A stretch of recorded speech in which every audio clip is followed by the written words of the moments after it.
alaihi wasallam dalam kehidupan kita. Kan?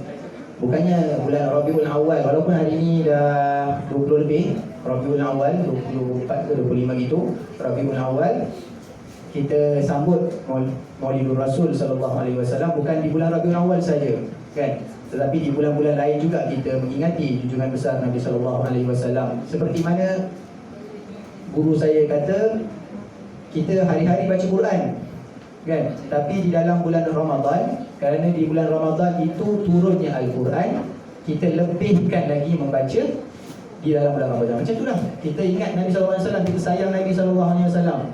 Tapi di bulan Rabiul Awal, kerana jatuhnya hari kelahiran Nabi SAW, kita lebih lagi, rancakkan lagi, kita aktifkan balik cinta kita, mahabbah kita kepada Nabi SAW. Saya tidak berhasrat untuk menjadi moderator yang ketiga ataupun yang keempat. Moderator ketiga tak sampai lagi, dia terkandas. Mungkin kalau sampai nanti kita boleh jumpa di depan. Okey, dua orang figura kita pada pagi ini yang tidak asing lagi disebati, khususnya ataupun kat masyarakat keluar pun tak asing lagi dengan dua orang figura kita yang pada pagi ini. Tak perlu saya perkenalkan, mungkin sekadar nama. Panel pertama kita, Sahibul Fadilah Al-Haj Ustaz Muhaizan Hussein Al-Jauhari. Yang kedua, panel kedua kita, Sahibul Fadilah Al-Haj Ustaz Muhammad Fadil Al-Kelantani. Kita ada dua orang daripada berlainan negeri, InsyaAllah kita akan manfaatkanlah dua orang figura ini. Kita tak ada masa, mungkin atas izin mungkin satu round je. Kita rancang 3 round, tapi kita 2 round. Semoga kita mengambil manfaat daripada perkongsian ini, insyaAllah.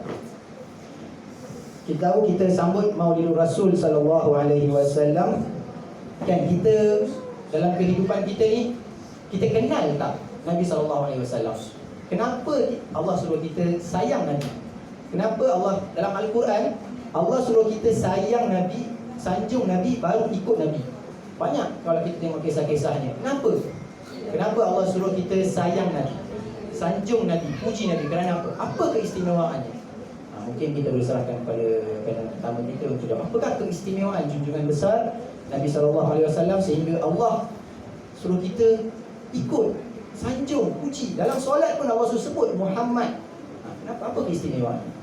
Dipersilakan Ustaz. Bismillahirrahmanirrahim. Assalamualaikum warahmatullahi wabarakatuh. Terima kasih kepada moderator kita, Fadilatul Syekh Abdul Aziz bin Ali, yang memuliakan panel pertama Fadil Ustaz Syekh Muhammad Fadil bin Hasbitan Al-Kelantani. Hari ini kita bergabung di antara Kelantan dengan Johor, iaitulah JDT lawan Tiada Balium. Menang 6-1, subhanallah. Walaupun Tiada Balium itu sekarang orang Johor punya Zamburger, gitu kan. Alhamdulillah, yang dihormati Tuan Guru Besar dan juga Tuan PIDP PIBG, tuan-tuan dan puan-puan yang dikasihi dan dirahmati Allah sekalian. Pertama-tamanya syukur tidak terhingga pada Allah Subhanahu wa taala, walaupun di dalam tempoh PKPB kita dapat melaksanakan sambutan Maulidur Rasul secara tertutup, ya, yang mana kita letakkan rasa cinta kita, rasa kasih kita kepada junjungan besar Nabi Muhammad sallallahu alaihi wasallam. Selamat datang kepada yang berhormat Abdul Halim Sahilan, dan apapun pada kita untuk mendapatkan rahmat daripada Allah. Orang yang tahu, dia akan terus menyambut Maulidur Rasul. Yang mana hari ini tuan-tuan kita tengok bukan sahaja di peringkat masjid, surau, sekolah, taman dan sebagainya, bahkan di rumah-rumah pun mereka menyambut Maulidur Rasul, walaupun dalam jumlah yang kecil, ya. Dalam pada itu, kenapa? Sebab kita cinta pada Nabi. Hari ini tuan-tuan kita berforum lagi dengan idea daripada sahabat-sahabat panitia, ustaz-ustazah daripada pendidikan Islam. Cuma moderator kita yang ketiga terlepas kapal terbang tadi, subhanallah. Kemudian dinyatakan bahawa sesungguhnya rasa cinta pada Nabi sebab apa? Sebab Nabi ni ada banyak keistimewaan dia. Kalau kita tengok pada hari kelahiran Nabi itu dah pastilah kan, Orang Arab gembira sangat. Sebab apa? Kalau kita tengok tuan-tuan ni, saya yang paling saya terasa sekali sebab pernah saya berada di sisi rumah Nabi ketika bila tahu? Ketika 12 Rabiul Awal tu, hari Isnin pula tu masa tahun 2017. Saya keluar daripada pintu sa'i kan, habis je sa'i umrah wajib yang pertama tu, keluar je pintu sa'i tu, habis dia apa Marwah tu kan. Kat Marwah tu kalau ingat Hajah tahun kita kan, tengok dekat mana? Dekat tempat apa nama batu yang kita pijak tu kan, batu Marwah. Itu je lah yang kita nampak ya. Hajah Khalilah dah 2 kali dah pijak kan. Banyak kali sebenarnya. Kemudian cerita lepas kita keluar daripada pintu Marwah tu, kita nampak tandas. Tuan-tuan tahu tak tandas tu apa?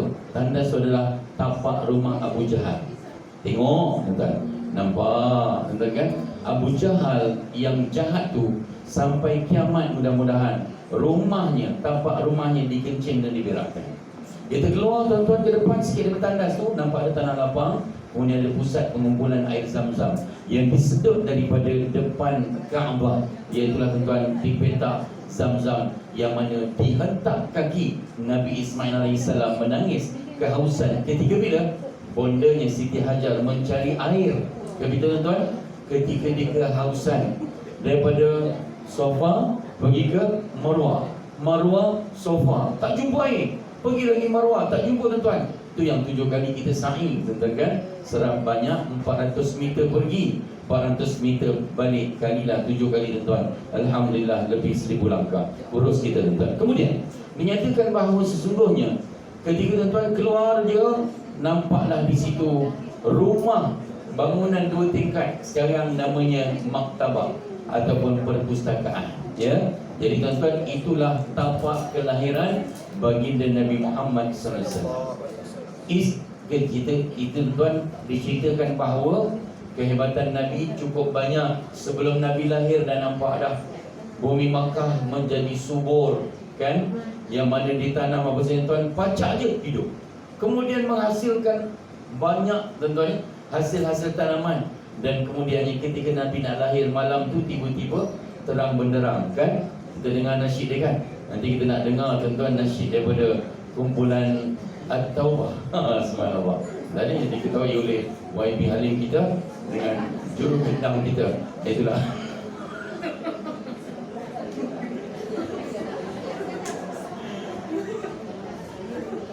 Juru bintang kita Cik Bahari tuan-tuan.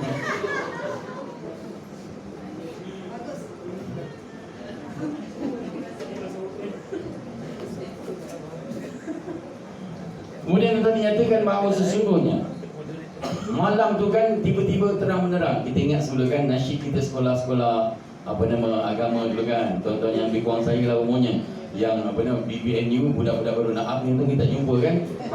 Kan BBNU tak jumpa, yang tak jumpa Cik Ketis tak jumpa lagu ni tuan.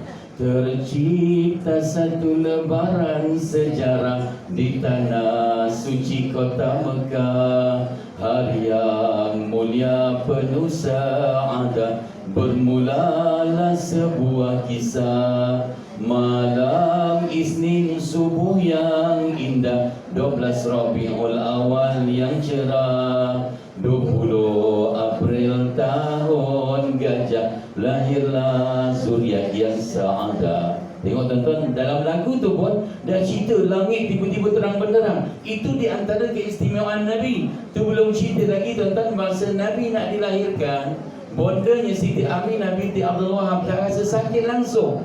Dia rasa senang je tuan-tuan.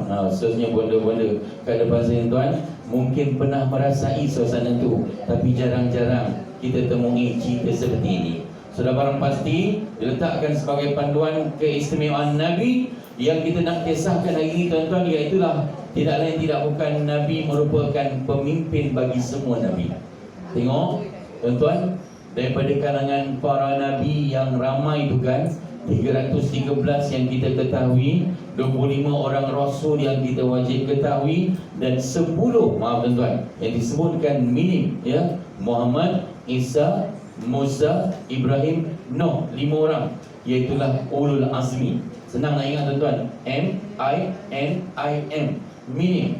Cikgu sekolah agama kita ajar dulu kan, so hafal tuan-tuan, Muhammad, Isa, Nuh, Ibrahim, Musa, betul? Ataupun Muhammad, Isa, Musa, Ibrahim, Nuh, betul? Lalu diletakkan 5 orang ulul azmi, diketuai oleh baginda Nabi Muhammad SAW. Itu lantas disebutkan bahawa keistimewaan Nabi banyak sangat. Saya kupaskan sedikit saja tuan. Yang Nabi ingatkan pada kita, iaitulah di tangan Nabi akan ada bendera kepujian di hari kiamat. Ini yang kita harap-harapkan sangat. Sebab tu kita terus sambung melalui Rasul dengan menjaga penjarakan sosial, ataupun tuan-tuan disebutkan social distancing. Untuk apa? Untuk menyatakan rasa cinta pada Nabi. Untuk apa? Poin kita paling utama di akhirat nanti. Apa saja kita buat, matlamat kita nak dapat syafaat baginda Nabi Muhammad sallallahu alaihi wasallam. Masa tu dah tak ada orang boleh bagi syafaat. Hari ini kita ada jutaan ringgit pun tuan-tuan, kita melabur dalam saham, AT, Eka dan sebagainya pun tuan-tuan, tak akan dapat apa-apa seandainya kita tak dapat syafaat Nabi sallallahu alaihi wasallam. Atas dasar demikian, kita nyatakan rasa cinta pada Nabi. Hari ini kita sambut oleh Rasul dan diletakkan bahawa masa dah habis, 2 minit lagi tuan-tuan. Kemudian Nabi Muhammad, Nabi Adam AS akan berdiri di bawah bendera Nabi. Tengok tuan-tuan, nampak tuan-tuan, Nabi Muhammad pegang bendera ketika di akhir zaman nanti, di akhirat nanti, yang mana tuan-tuan ketika itu Nabi Adam akan berdiri di bawah bendera baginda Nabi Muhammad SAW. Kemudian tuan, banyak sangat keistimewaan Nabi yang saya petikkan satu persatu. Diletakkan bahawa baginda Nabi adalah orang pertama mendapat keizinan memberi syafaat yang disebutkan pada hari kiamat. Ini yang kita idam-idamkan. Sebab tu tuan-tuan, dalam kehidupan kita, bila mana setiap hari kalau boleh, setiap pagi kalau boleh, ni sedang viral ni, apatah lagi tuan-tuan, penceramah tersohor yang digemari oleh kaum-kaum ibu, iaitulah tuan-tuan ni Ustazah Asma Harun. Asma Harun. Ini tuan-tuan, baru ni diviralkan lagi amalan ni, yang mana tuan-tuan Ustazah memang selalu sebut kepada anak didik kita setiap pagi, hadiahkan Fatihah untuk siapa? Pertama, baginda Rasulullah SAW. Yang kedua pada siapa? Ibu dan ayah kita. Nak dapat syafaat Nabi, pada Nabi. Kemudian nak dapatkan keberkatan hidup, redanya Allah. Apa kata Nabi SAW ingat kepada kita tuan? Reda Allah, reda bil walidain. Allah reda pada kita disebabkan mak bapak kita reda pada kita. Apatah lagi kita doakan mereka, apatah lagi mereka telah kembali ke rahmatullah. Kemudian yang ketiga pada siapa? Guru-guru kita. Kemudian pada diri kita sendiri, pasangan-pasangan kita, kemudian anak-anak kita, muslimin muslimat, mukminin mukminat, sama ada yang masih hidup maupun yang telah kembali ke rahmatullah. Saya nak petik perkataan muslimin muslimat. Tuan-tuan, kita doakan muslimin muslimat tu bukan untuk yang ada depan mata kita je, bukan untuk jiran tangga kita je, mereka yang telah kembali ke rahmatullah sejak zaman Nabi Adam AS lagi. Sebab mereka yang mengikut apa yang diajarkan oleh para Nabi, daripada Nabi Adam AS sampai kepada baginda Nabi Muhammad SAW, dengan ajaran yang dibawa oleh mereka sebelum datangnya Nabi selepasnya, maka dia dikira sebagai seorang Islam. Dan kita doakan mereka, antara kelebihannya iaitulah orang yang mendoakan seseorang dalam keadaan diri orang yang mendoakan tu tak tahu. Itu adalah di antara doa yang mustajab. Sebab itu tuan-tuan, kalau ada risau, ada rasa tuan-tuan, ya, rasa benda ni kita kena doakan, kita nak doakan seseorang, tuan-tuan tak payah bagi tahu. Tuan-tuan pergi ke tikar sejadah, tuan-tuan kita usahakan sama-sama untuk apa? Munajat pada Allah, sebut nama orang yang kita hajati, terutama tuan-tuan mereka yang kita inginkan sihat walafiat daripada segi jasmani dan rohani mereka. Kemudian Allah letakkan tuan sebagai panduan, iaitulah memuliakan baginda Nabi SAW. Ia merupakan insan yang mendapatkan mukjizat, mukjizat yang tak ada pada nabi-nabi yang lain. Banyak sangat mukjizat Nabi. Itu menunjukkan bahawa kehebatan baginda Nabi Muhammad SAW. Antara mukjizat Nabi tuan-tuan apa dia? Nabi boleh membelah bulan. Kemudian tuan, Nabi disebutkan tangannya boleh keluarkan air. Inilah di antara kehebatan baginda Nabi Muhammad sallallahu alaihi wasallam. Kemudian Allah SWT bagi kelebihan pada Nabi SAW. Kalau dilihat, Nabi Isa AS menghidupkan orang yang mati, tapi baginda Nabi Muhammad SAW telah menghidupkan jiwa yang mati. Apa maksud jiwa dan mati, tuan-tuan? Jiwa yang mati ini kita boleh pelajari satu persatu dalam hidup kita. Hari ini pun tuan, kita ada kumpulan nasyid At-Taubah. Itu di antara kesan dari jiwa yang mati telah dihidupkan dengan hikmah ceramah demi ceramah daripada baginda Nabi sallallahu alaihi wasallam disampaikan oleh para penceramah kita. Kemudian dalam baginda tuan, baginda Nabi tuan berdakwah kepada siapa? Kepada setiap manusia, terutama orang yang disebutkan belum lagi menerima Islam, daripada sulit kepada terang-terangan.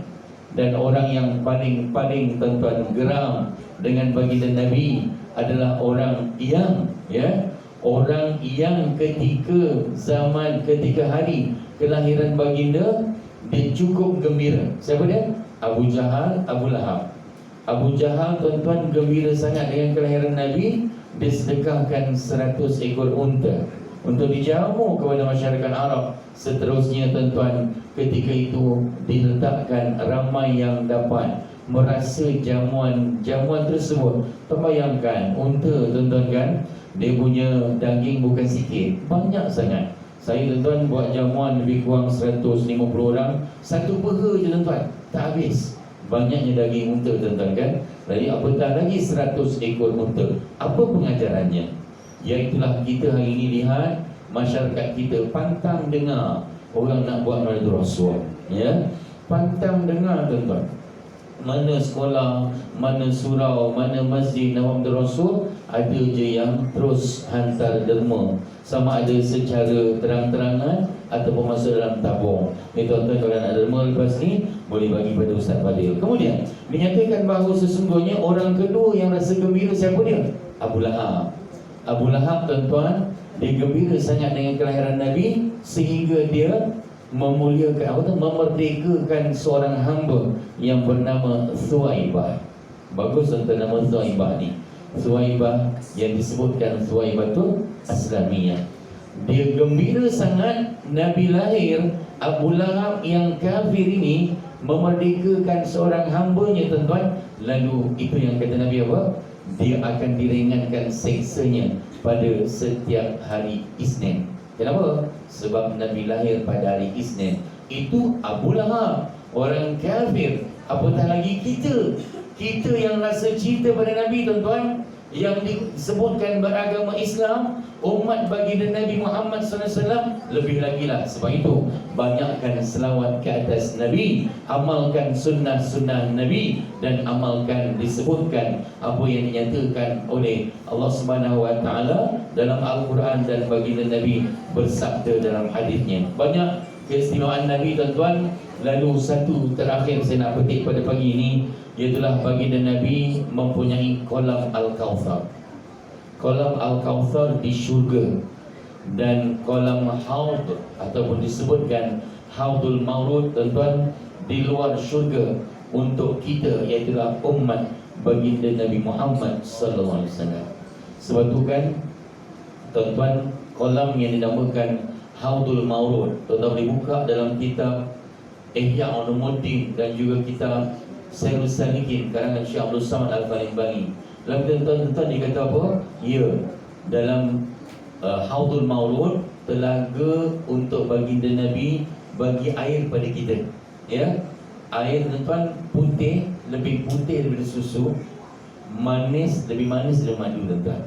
Maksudnya apa? Tu pun sunnah Nabi tu. Kalau boleh kita cuba amalkan setiap pagi tuan-tuan, susu madu. Tapi kalau boleh jangan dicampurkan, asingkan. Susu madu untuk kesihatan dan juga tuan-tuan untuk kebijaksanaan kita mudah-mudahan. Itulah amalan baginda Nabi SAW, susu madu tuan-tuan. Kemudian dinyatakan bahawa sesungguhnya Haudul Maurud satu telaga milik Nabi SAW, dan kemudian tuan diletakkan dalam ilmu yang kita perlu ketahui, di dalam syurga nanti ada telaga yang namanya Telaga Kautsar. dalam surah yang pendek menjadi favorite. Dalam sembahyang kalau kita nak cepat tuan-tuan, inna a'tayna kal kautsar fasholli li rabbika wanhar inna syani'aka huwal abtar. Lalu tuan, air dalam telaga Kautsar itu akan diberikan baginda Nabi SAW kepada kita semua insya-Allah. Jadi tuan-tuan, itulah di antara kelebihan baginda Nabi SAW, keistimewaannya yang kita perlu kaji kerana ini sebagai intro sahaja. Semoga diberkati Allah. Sekian. Assalamualaikum warahmatullahi wabarakatuh. Waalaikumsalam warahmatullahi wabarakatuh. Untungnya kita ahli panel pertama kita ni dapat sekejap je dia boleh imajinasikan kita sampai ke tanah haram kan. Pengalamannya membuatkan kita dapat berada kan. Ustaz dah sebut tentang Abu Lahab ni, Abu Jahal ni. Abu Jahal ni dia sayangkan Nabi. Dia sayang Nabi, tapi dia tak nak ikut Nabi. Hidayah Nabi tu tak ikut. Kalau dia duduk dekat Mekah tu, Nabi lalu dia tutup mata. Sehingga pemuka-pemuka Abu Jahal ni, pemuka-pemuka Quraisy tanya dengan kenapa Nabi lalu kau tutup mata, kau takut ke apa? Tak. Aku tengok dia, aku rasa macam nak ikut Nabi. Tengok Nabi je, dia rasa macam lagi sayang pada Nabi SAW kan. Rugilah kita tak dapat. Sebab tu kita banyak-banyakkan berselawat. Moga-moga kita diberi petunjuk untuk kita dapat lihat paling tidaknya di syurga nanti insya-Allah. Seterusnya, kalau sahabat tanya dengan Sayyidatina Aisyah radhiyallahu anha, apakah akhlak Rasulullah? Macam mana Rasulullah ni? Sayyidatina Aisyah kata apa? Khuliquhu al-Quran. Akhlak Nabi tu Al-Quran. Satu Al-Quran tu semualah akhlaknya. Kan? Al-Fadhil Ustaz, macam mana kita nak terapkan akhlak Rasulullah tu dalam kehidupan kita? Kan, kita nak ikut Nabi, tapi kita kena ikutlah apa cara Nabi kan? Kan Ustaz? Apa tu akhlak Rasulullah yang kita boleh terapkan dalam kehidupan kita? Dipersilakan Ustaz. Memang layak jadi moderator. Nanti kita buat sekali lagi forum khas. Terima kasih kepada tuan moderator. Ahli panel pertama, ahli panel ketiga kat belakang. Standby lepas ni. Tuan Guru Besar, ODP PIBG, sahabat-sahabat sekalian, ringkas saja dalam masa 10 minit. Yang pertama sekali, kenapa kita kena ikut baginda Nabi SAW? Jawapan mudah, Allah Subhanahu Wa Taala dah bagi dalam surah Ali Imran ayat 31. Surah Ali Imran ayat 31.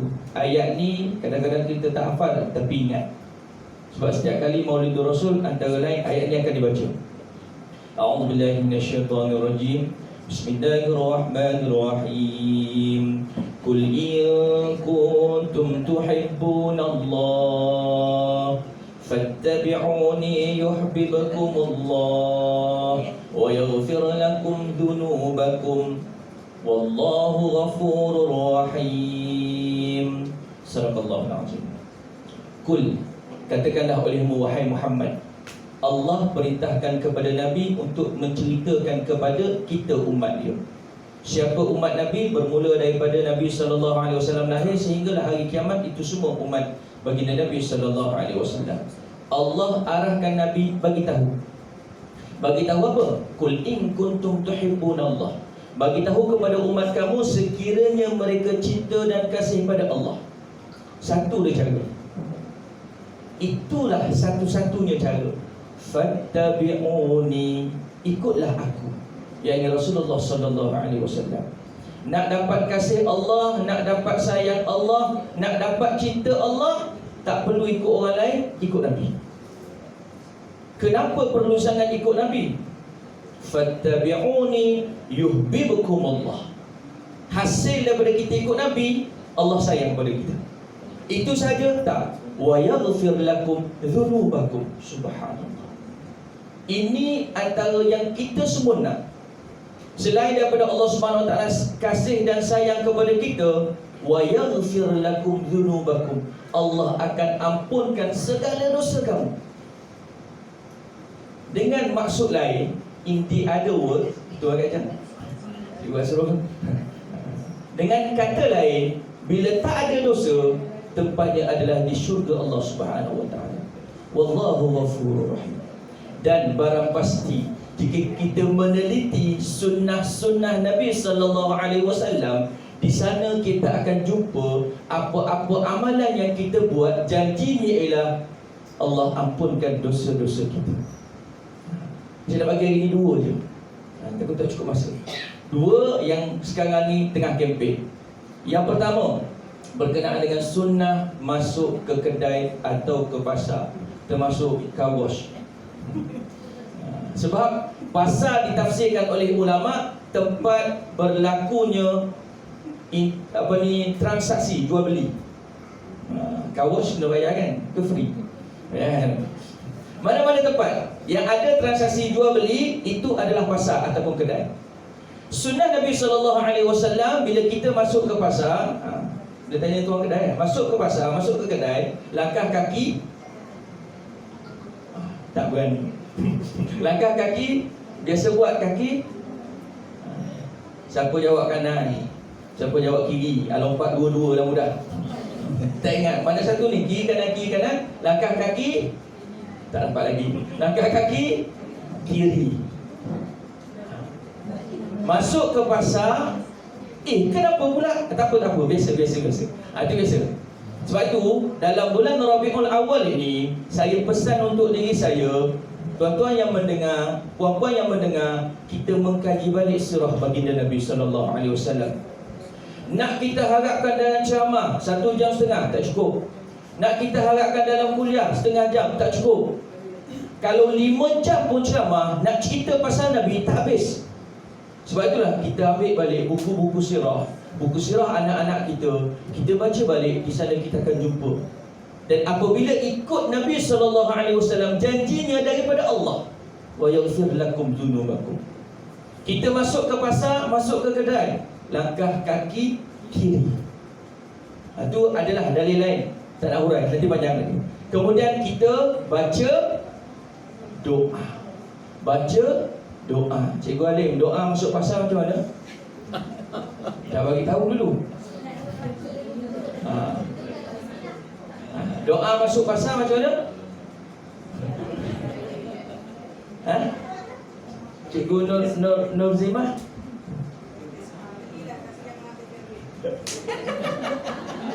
Baik, hadis ini daripada Sayyidina Umar Al-Khattab radhiyallahu anhu. Subhanallah. Dan ini adalah peluang. Ini adalah peluang musim PKPB sekarang. Bermula PKP itu sepatutnya kita dah buat, cuma saya terlupa.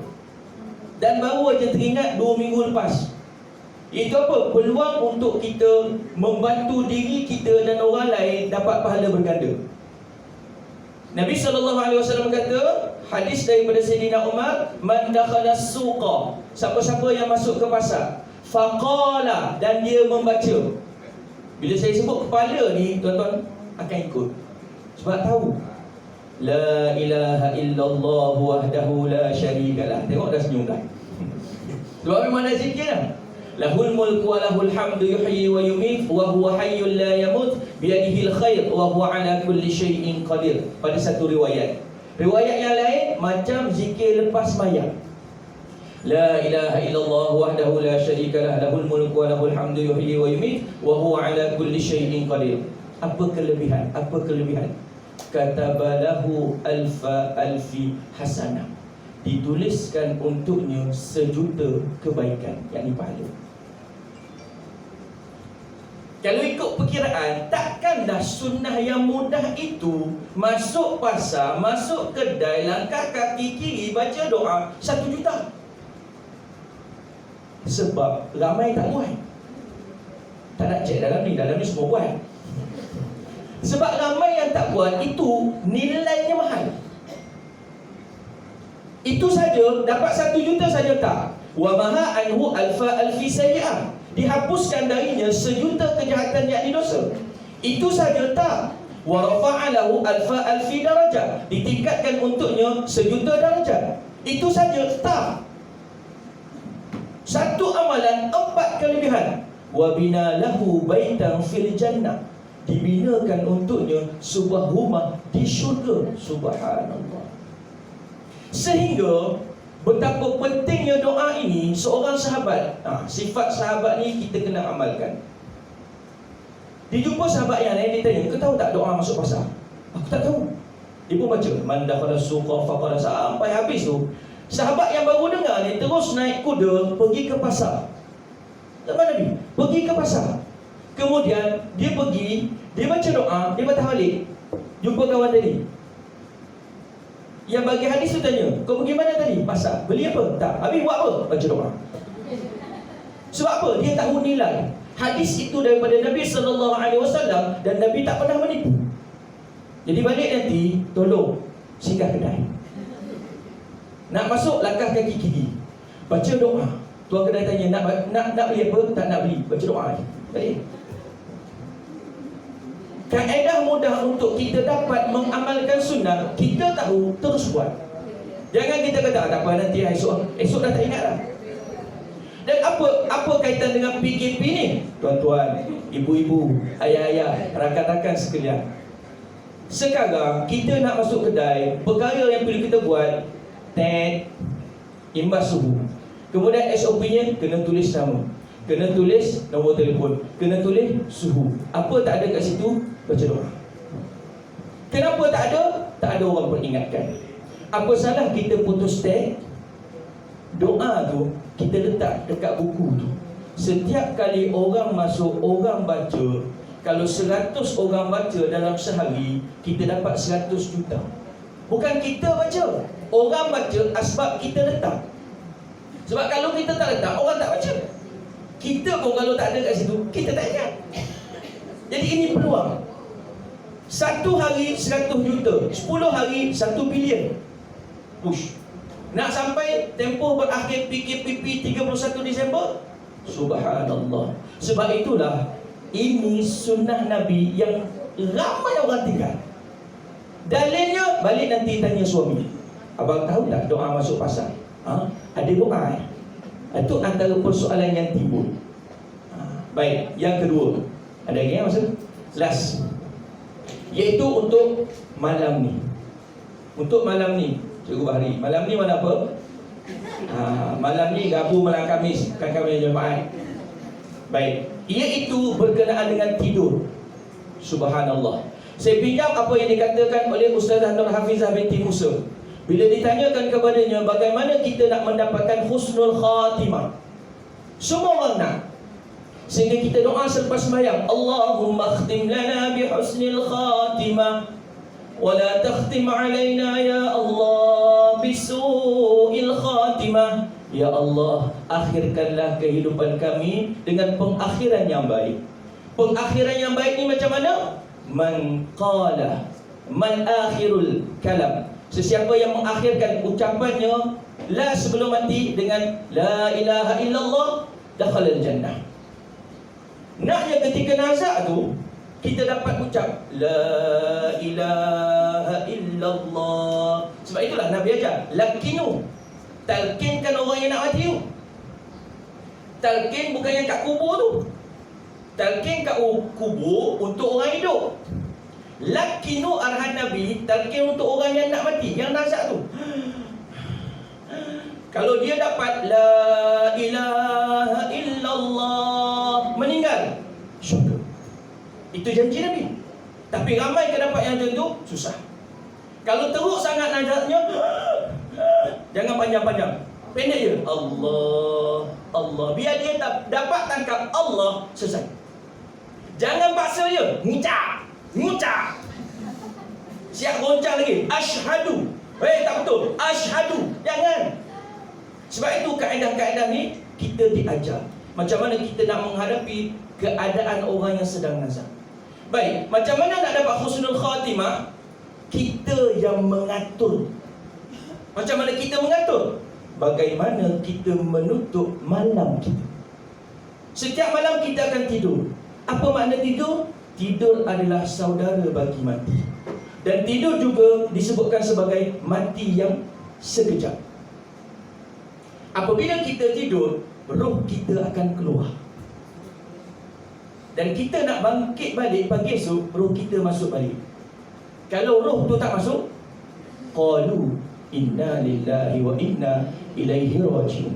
Sebab itulah Kata Ustazah Nur Hafizah binti Musa, bagaimana kita nak tahu kita dapat husnul khatimah? Bagaimana kita menuntut malam kita tiap-tiap malam? Adakah mengikut sunnah Nabi sallallahu alaihi wasallam? Dan kalau kita mengkaji adab dan sunnah Nabi sebelum tidur, kita susun satu persatu setengah jam dengan zikir, dengan baca doa, dengan baca Al-Quran. Kita ingat balik semalam. Encik Bahari semalam. Doa tidur apa doa tidur? Doa tidur. Doa terus dia direct je. Doa tidurnya ada? Cikgu Alim, doa tidurnya ada doa tidur? Very guys. Doa tidur? Bismikallahumma ahya wa amut. Tambah sikit lagi. Selain daripada doa tu, orang lain. Selain daripada doa tu budak tadika kita baca doa tu. Budak sekolah rendah baca doa tu. Sekolah menengah baca doa tu. Kita baca doa tu juga. Tambahan tak ada Ustaz. Tak apa, jangan marah. Ni sama-sama kita belajar. Antara lain Nabi SAW pesan, yang ni tolong jangan tinggal. Kalau dalam satu kitab 40 hadis, indahnya hariku bersama dengan Rasulullah, 40 sunnah harian, dia letak nombor 40. Dan Nabi sebut, jadikanlah doa ini sebagai penutup hari kamu sebelum tidur.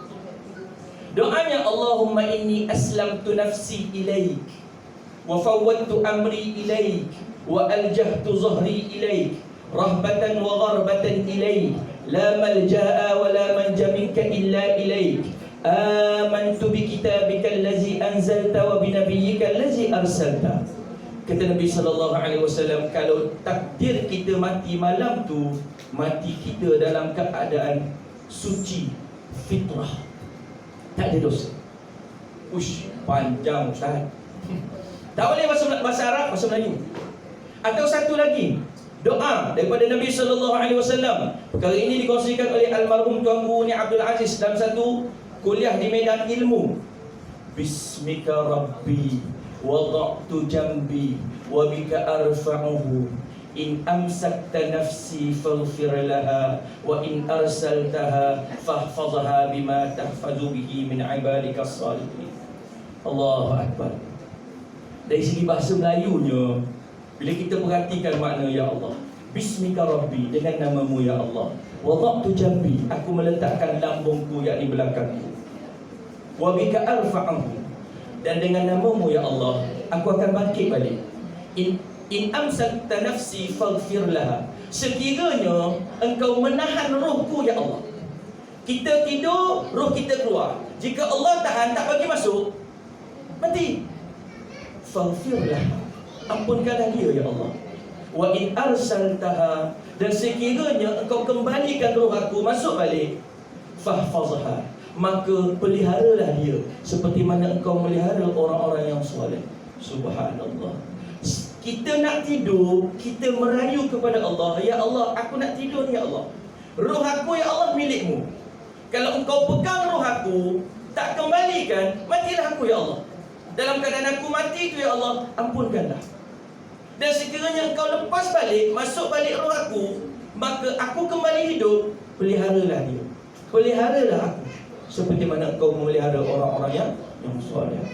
Sebab itu, bila kita atur seperti itu kehidupan kita, takdir kita mati, subhanallah. Dan kita perhati sikit, sebelum tidur ni Nabi ajar apa? Yang doa tadi ada 2 doa tu. Kat sini ada lebih semalam kuliah, ada kurang lebih 10 pengikut. Nanti boleh ambil lah siapa yang berhajat.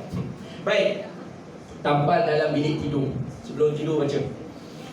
Sebelum kita tidur, antara lain Nabi ajar. Dan kadang-kadang kita tak perasan, itu kita buat, tapi kita tak tahu itu sunnah. Apa-apa yang kita buat, tapi kita tak niat kita ikut sunnah, dia jadi adat. Dia jadi adat, tak dapat pahala sunnah.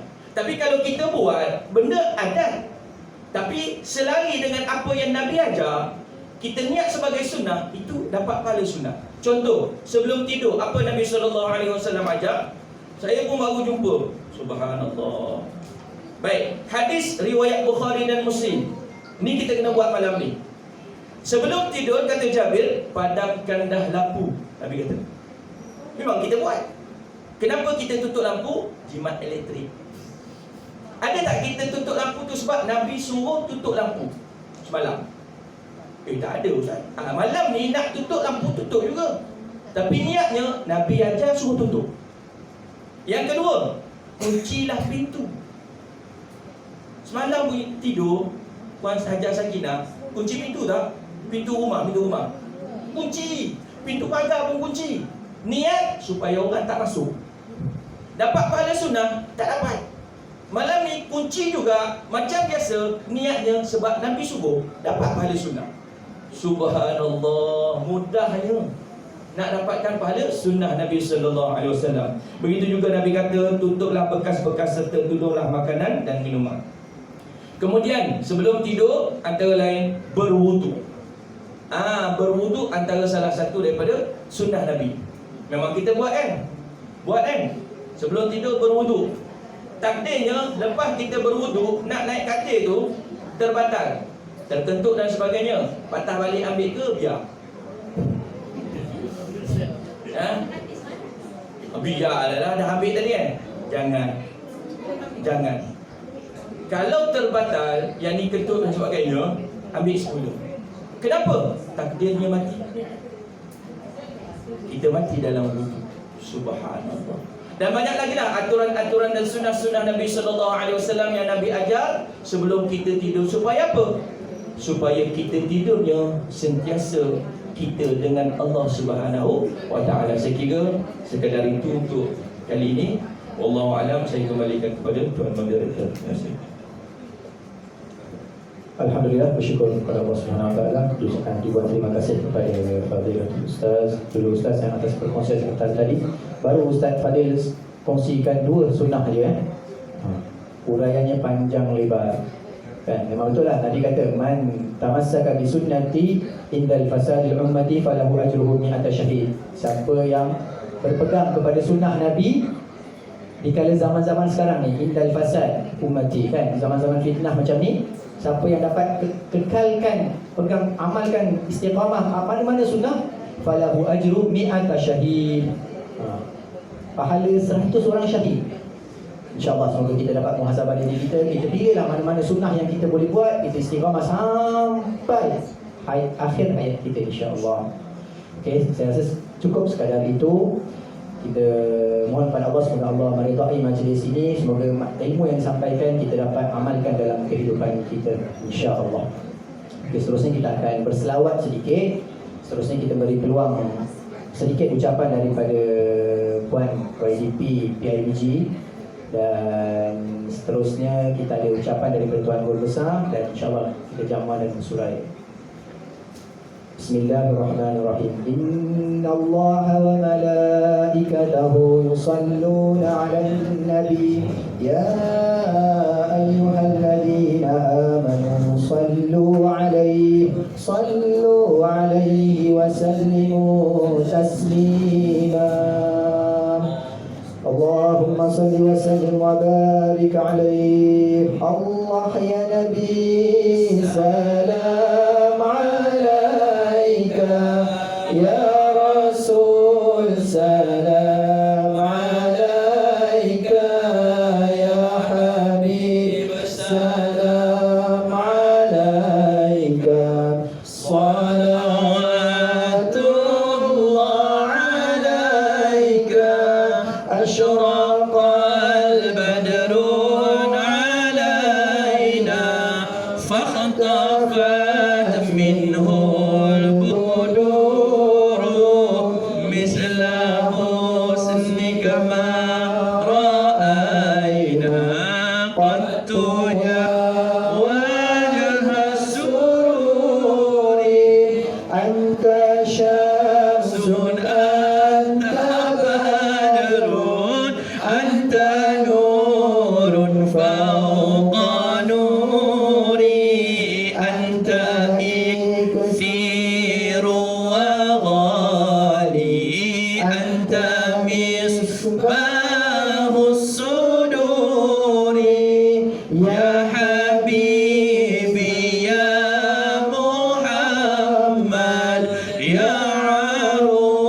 رأس الخافقين يا مؤيد يا ممجد يا إمام القبلتين